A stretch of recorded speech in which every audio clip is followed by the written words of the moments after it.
चंद जो 8-9 लोग हैं बैठ के मीटिंग करेंगे, और हम ये चाहेंगे कि एक दफ़ा फिर तमाम तबकात तक हम चले जाएं। और इस दफ़ा वो इतना नहीं होगा, चूँकि पिछला 22 सितंबर लोगों ने झेल लिया, देख लिया था।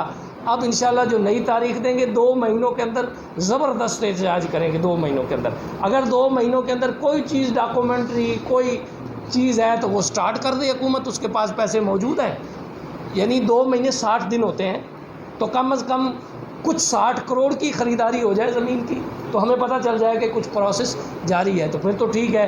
वरना 2 महीनों के बाद इंशाअल्लाह फ़ौरी तौर पे हम बड़े एहतजाज का ऐलान करेंगे और तमाम तबकात को लेकर चलेंगे। हत्ता कि PTI का जो वर्कर है वो भी मज़लूम तरीन है।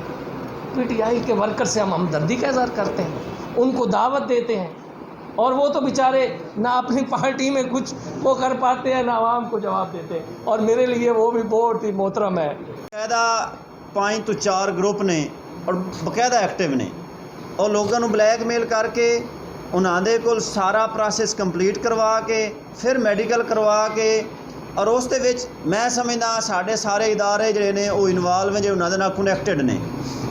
और उस तो बाद बकायदा उन्होंने जो रेट है वो 5 लाख तो स्टार्ट होता है, तो बेशक वो 25 लाख तक भी कोई एक मैटर हल होया साढ़े चनियोट जिथे कोई सैटल हो जाए।